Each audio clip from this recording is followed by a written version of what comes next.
strange thing, in the world of royalty, because what we often know and what we often told you is simply that they never complain and never explain. This was something that our late and wonderful monarch did so well, throughout all of the storms that she weathered. And quite frankly, let's face it, after 70 years on the throne, she certainly weathered a lot of storms. A lot of people say that she learned a lot from looking at the 1936 abdication, Edward and Mrs. Simpson. She realised that in the fullness of time, the public do forget or indeed move on. Not necessarily in those great stories like that, though. But you see, the bigger issue now in the 21st century of royalty is the fact that there's this tit for tat, isn't there? And worse still when it comes from a direct member of your own family. There you have the once royal known as Prince Harry going on television basically saying that his stepmother was evil and that she was basically sacrificing him at the altar of her own publicity. What an awful, dreadful thing to say. And even if you felt that, why would you not keep it just between yourselves? Perhaps have that argument literally between each other. But as you can imagine, Harry was trying to rake in a lot of money, which he did, from his best-selling book Spare, and Meghan Markle was at the side cheerleading him on, telling him what a wonderful thing he was doing, how he's going to live to regret that.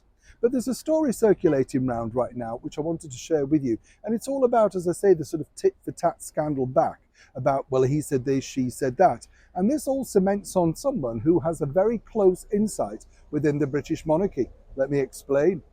Hi, good morning. How are you? Nice to see you as ever, and thank you so much for joining me today. Well, have a wave. It's getting a bit cloudy, isn't it? Apparently we've got another storm coming. I know, another name storm. It's winter, it's autumn, isn't it? Just move on. Why do they name storm? Who cares? I think it gives the weatherman something to do, stretch his part out a bit. I'll leave it there. Now, what's interesting here is, as I've said to you before, the problem that you have inside monarchy is this.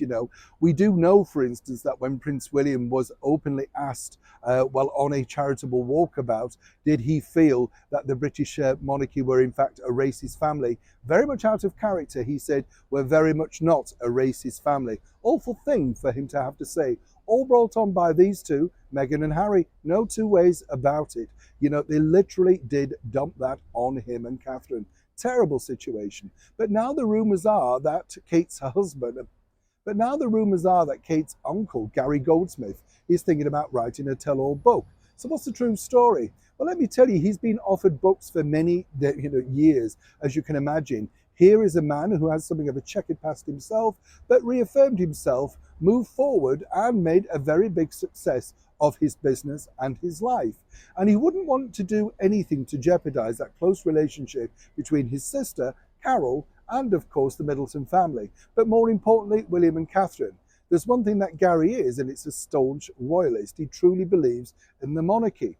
But he's been infuriated by the obvious attacks against, Catherine and William, which have been incredibly hurtful and at times has spoken out in interviews and in print. So where is he with the book deal? Well, the bottom line, as I say, is that he's been offered colossal amounts of money.